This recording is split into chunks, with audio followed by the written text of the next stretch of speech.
I'd like to introduce you to the iPod.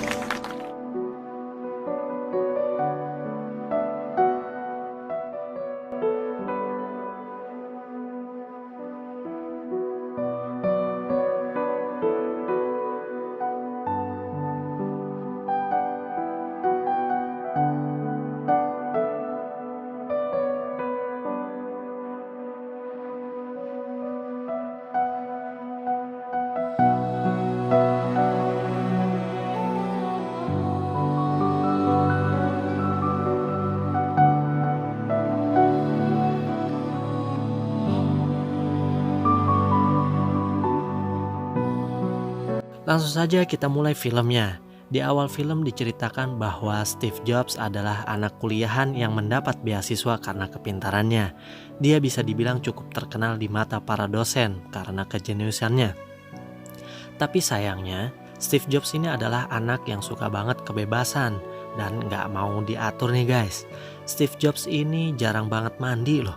Tidur bisa di mana aja sesuka dia, kemana-mana juga nyeker, rambut berantakan, badan yang bau karena jarang banget mandi, seks bebas, narkoba, pesta malam, dan lain sebagainya. Dan sampailah di saat dimana ia pergi bersama temannya yang bernama Daniel ke India. Nah, di India ini dia tujuannya cuma mau nyari jati diri aja nih guys, karena dia ngerasa hidupnya nggak punya tujuan. Dia selalu merasa kosong dan dia juga selalu nangis kalau ingat dulu waktu dia bayi, dibuang sama orang tua kandungnya sendiri. Waduh, kasihan banget ya. Dan dia pun sekarang diasuh oleh orang tua angkatnya di India ini. Dia hanya ingin bertemu dengan seorang biksu buat menuntun dia nyari kedamaian. Si biksu itu pun bilang bahwa kesederhanaan akan melepaskan kita dari dunia yang rumit. Dan Jobs pun terus-menerus memikirkan perkataan dari biksu itu. Singkat cerita, Jobs pun pulang. Dan setelah pulang itu, dia pun berhenti menggunakan narkoba. Dan Jobs juga sampai berhenti kuliah. Lalu, dia bekerja di sebuah perusahaan pembuat game. Nah, di perusahaan itu, Jobs memegang sebuah proyek nih guys. Tapi teknisinya nggak mau bisa ngikutin apa yang Steve Jobs mau. Steve Jobs maunya game yang berwarna. Tapi teknisinya tetap mempertahankan sama hitam putih aja. Steve Jobs pun kesal karena gak ada seorang pun yang mengerti apa maunya dia. Gak ada yang paham sama kreativitas di otaknya si Jobs nih. Dan akhirnya kepala kantor pun menghampirinya dan bilang kepada Jobs bahwa semua orang yang pernah bekerja sama Steve Jobs pada mengeluh semua nih guys, karena permintaan Steve Jobs yang selalu dianggap aneh. Akhirnya si Jobs ini pun bilang ke kepala kantor itu bahwa dia mau sebuah proyek game baru dan dia akan mengerjakan sendiri proyek itu. Dan dia berjanji akan menciptakan sebuah game terbaik sepanjang sejarah yang pernah perusahaan itu buat. Akhirnya Steve Jobs pun menghubungi sahabatnya yang bernama Woz untuk membantunya membuat game itu. Dan setelah malam itu, akhirnya jadilah sebuah game berwarna bernama Breakout. Mungkin banyak dari kita yang gak sadar ya kalau dulu sempat main game ini, yang ternyata merupakan ciptaan Woz, sahabatnya Steve Jobs. Nah, berkat game itu, Steve Jobs pun mendapatkan bonus sebesar $5.000. Lalu esok harinya Steve Jobs lagi main nih ke tempatnya si Woz. Dan di sana Woz terlihat sedang rakit-rakit perangkat elektronik baru. Tapi Jobs melihat ada sesuatu yang menarik di atas meja kerjanya Woz gitulah. Woz pun akhirnya menjelaskan bahwa benda itu adalah ciptaan barunya Woz yang lagi iseng-iseng dia buat. Dan jadilah sebuah komputer desktop rumahan. Dan di saat dulu komputer cuma bisa dipakai di jaringan perkantoran aja, ini nih si Woz bisa membuat komputer yang bisa dipakai di rumah, hanya dengan cara menghubungkan kabel ke monitor TV di rumah. Steve Jobs selalu kagum dengan komputer ciptaan dari Woz itu, dan kemudian ngajak si Woz untuk mencoba mencari investor atau pemodal untuk membuat proyek komputer desktop rumahnya itu. Awalnya sih si Woz ini nggak mau ikut nih guys, karena di awalnya cuma iseng aja dan nggak ada niat buat diseriusin. Tapi Jobs terus yakinin Woz dan akhirnya si Woz pun mau ikut untuk mencari investor. Nah, ketika di perjalanan mencari investor, mereka berdua saling berdiskusi nih untuk menentukan nama yang cocok untuk komputer itu. Dari mulai nama Enterprise Computer, kata Woz, dan dijawab tidak oleh Jobs. Kemudian si Woz juga menyampaikan nama komputer lagi, yaitu Face Your Beam Computer, kata Woz. Tapi masih tetap juga dijawab tidak oleh Jobs. Dan beberapa nama lainnya yang diajukan Woz selalu dijawab tidak oleh Jobs. Dan akhirnya Steve Jobs pun terfikir dengan sebuah nama yang simple dan melambangkan kreativitas, yaitu Apple. Ya, kata Apple itu melambangkan buah dari kreativitas. Namun, sesampainya di komunitas para investor itu, hasilnya ternyata nihil nih guys. Ternyata tak ada satupun investor yang tertarik dengan komputernya si Steve Jobs dan Woz itu. Tapi saat mau pulang, ada seorang pemilik toko komputer yang tertarik dan kemudian menawarkan ke Jobs sebuah kerjasama. Yang saya suka dari Steve Jobs ini, dia memang bukan teknisi sehebat Woz yang bisa menciptakan ini dan itu. Tapi yang saya suka adalah kemampuan dia dalam negosiasi dan rekrutmennya nih guys. Dia kalau ngajak orang atau nawarin sesuatu ke orang tuh pasti bener-bener sampai orang itu tidak bisa nolak. Saking bagusnya kata-kata dari si Steve Jobs ini. Contohnya kayak waktu meyakini Woz. Terus waktu negosiasi sama pemilik toko komputer itu, dari yang harganya $250 per komputer, lalu si Jobs ini sampai bisa deal di harga $500 per komputer. Wow. Dan yang tadinya toko komputer itu menjual satu set komputer secara komplit, lalu gara-gara omongannya Steve Jobs itu ke penjual komputer, sekarang jadi menjual dengan cara terpisah biar untungnya lebih besar. Aduh, keren ya emang si Steve Jobs ini ya. Jadi jual keyboardnya sendiri, monitornya sendiri, mesinnya sendiri, dan lain-lain. Jadi yang tadinya pemilik toko itu nggak kepikiran sebelumnya teknik itu, akhirnya berkat negosiasi sama si Steve Jobs dia jadi tergiur. Nah, kemudian Steve Jobs dan Woz pun akhirnya mulai memproduksi Apple komputer pertamanya yang diberi nama Apple Computer One atau Apple Generation One.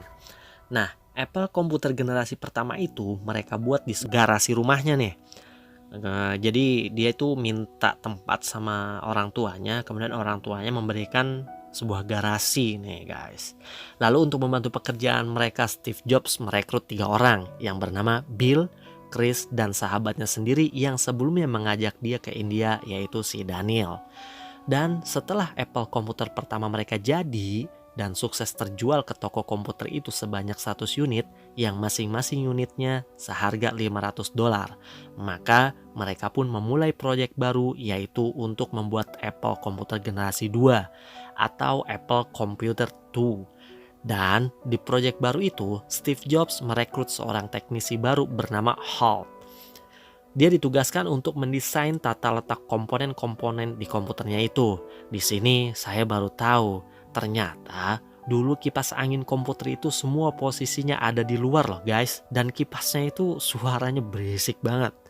Dan Apple Computer 2 itu bisa dibilang sebagai pelopor desain baru komputer. Dengan kipas di dalam casing komputernya, dan di kipas itu nyaris tanpa suara. Jadi yang dulunya suara mesin komputer pada berisik semua, maka Apple berhasil menciptakan komputer yang nyaris tanpa suara. Nah, setelah komputer 2 itu jadi, maka Steve Jobs pun mulai menghubungi semua calon investor yang ada di listnya untuk mengembangkan Apple Computer 2-nya itu. Namun, semua panggilan telepon dari Jobs ditolak nih guys. Tidak ada satu investor pun yang mau. Karena mungkin di waktu itu bisa dibilang bisnis komputer rumahan masih kurang populer dibandingkan dengan komputer perkantoran. Dan karena semua telepon dari Steve Jobs itu ditolak, dan saat Steve Jobs sedang stres itu pun tiba-tiba datanglah seorang calon investor bernama Mike. Mike sampai repot-repot datang karena dapat kabar dari salah seorang relasinya bahwa ada sebuah komputer baru bernama Apple yang katanya akan digadang-gadang nih jadi komputer revolusioner. Tapi sewaktu Mike melihat lokasinya itu, dia pun kaget karena ternyata yang Mike lihat itu bukan gedung atau kantor tapi cuma sebuah garasi rumah biasa.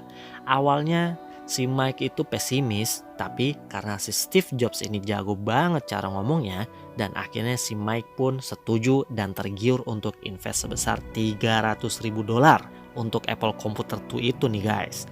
Singkat cerita, Apple Computer 2 itu benar-benar sukses dan meledak di pasaran. Dan Apple kini sudah berubah menjadi sebuah perusahaan besar dengan gedung, kantor, dan sistem yang sangat profesional.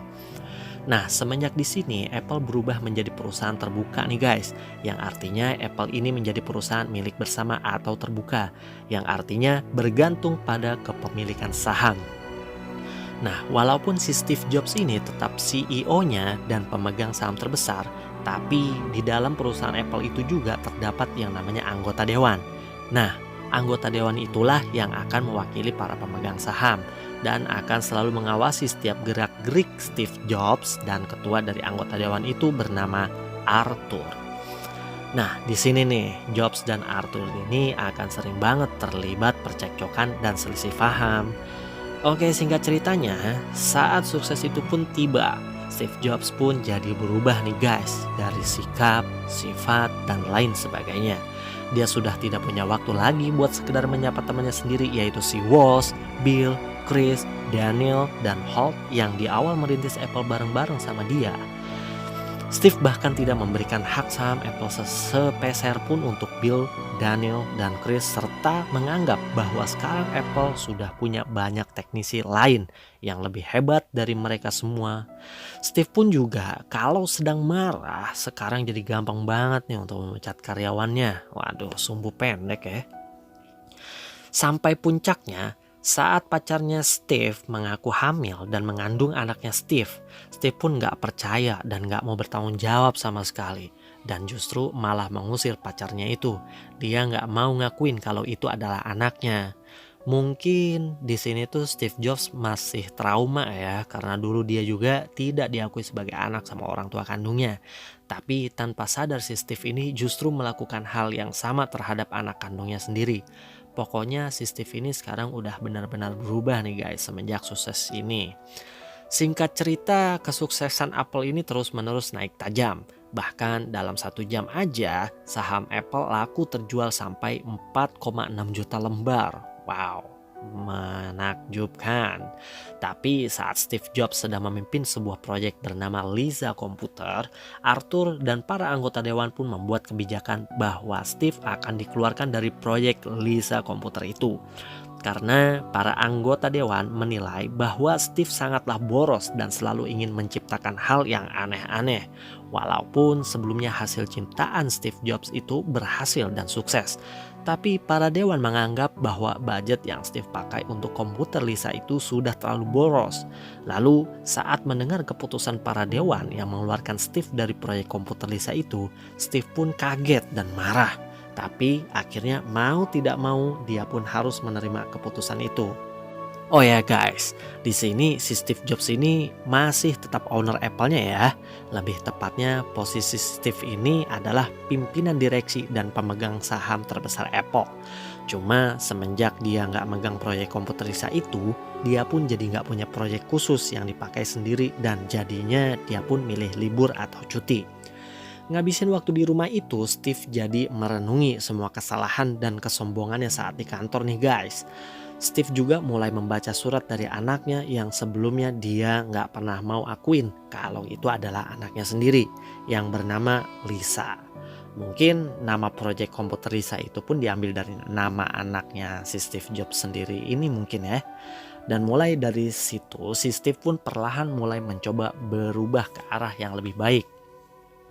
Sampailah di suatu waktu ada sebuah telepon dari Mike yang bilang ke Steve bahwa ada sebuah proyek yang bernama Macintosh dan para anggota dewan itu ingin Steve yang pegang dan jalanin proyek itu.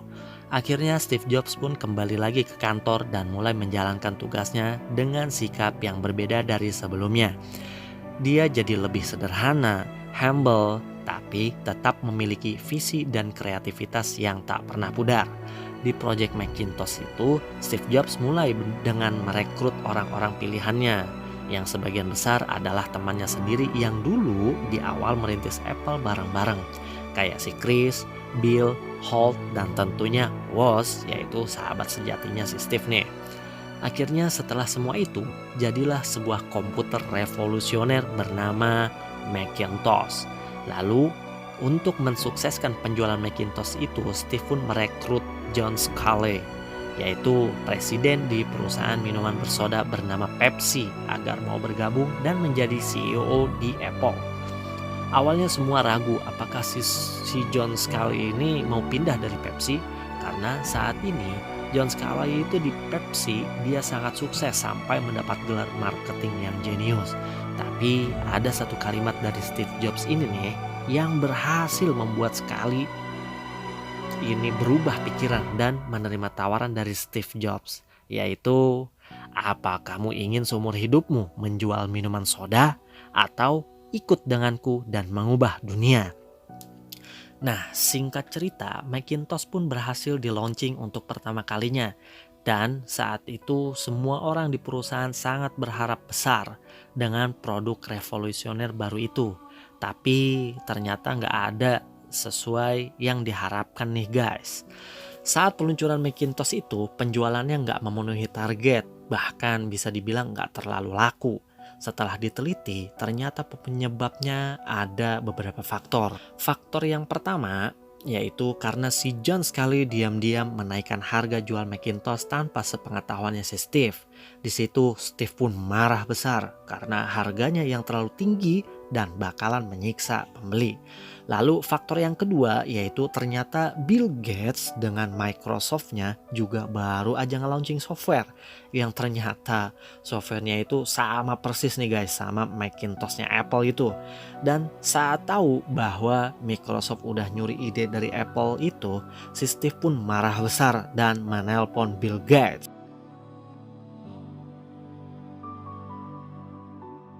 You stole my software. And I will make it my life's mission that you never, ever make another dollar. Cerita nih ya.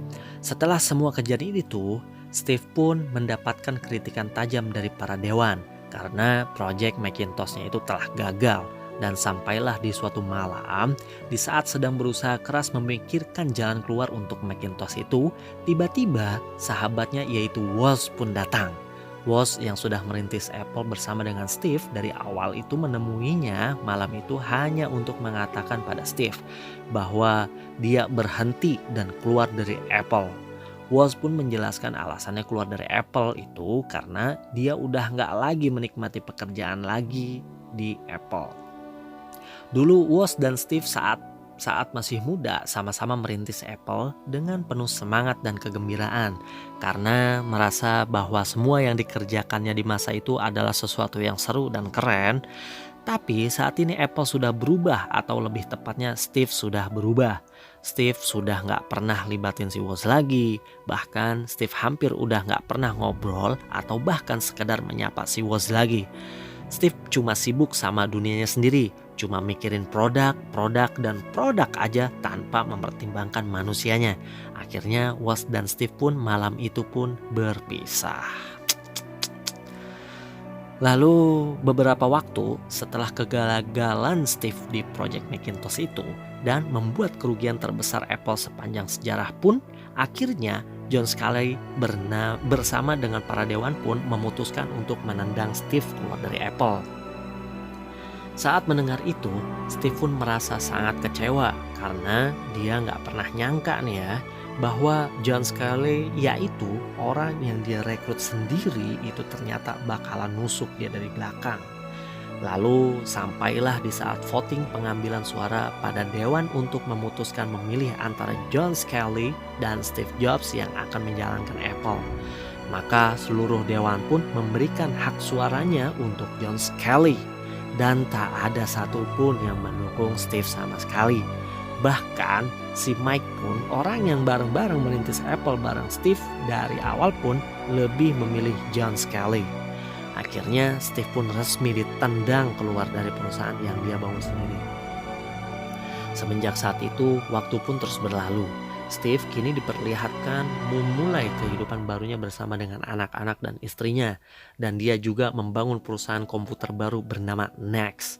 Berbanding terbalik dengan perusahaan barunya Steve yaitu Next yang sukses, Apple justru semakin turun dan harga sahamnya pun anjlok nih guys. Hingga akhirnya para dewan pun memutuskan untuk memecat John Sculley dan semenjak itu kepemimpinan Apple pun silih berganti karena belum menemukan pemimpin yang tepat dan bisa menyelamatkan Apple dari kebangkrutan. Jadi jajaran dewan pun juga silih berganti. Sudah tidak ada lagi Arthur di sana dan berganti dengan orang-orang baru dan hanya menyisakan si Mike aja sebagai dewan senior di sana. Lalu sampailah di suatu waktu saat Apple sedang menuju kebangkrutan, semua jajaran dewan pun meminta Steve Jobs untuk kembali memimpin Apple dan menyelamatkannya. Mulai dari situ, Steve pun kembali lagi nih ke Apple dan melakukan beberapa perombakan besar. Steve pun menanamkan kembali visi misi awal Apple yang sebelumnya telah hilang. Steve berkata bahwa dia menciptakan Apple untuk menjadi revolusioner. Tapi setelah dia pergi dari Apple justru membuat produk-produk yang tidak bermutu dan tampak seperti sampah. Dan setelah mengembalikan visi misi awal Apple itu, Steve pun juga merombak jajaran dewan dan menendang Mike keluar dari Apple. Sama seperti apa yang dulu pernah Mike lakukan terhadap Steve Jobs. Steve pun mengubah nama perusahaan yang tadinya adalah Apple Computer menjadi Apple Inc.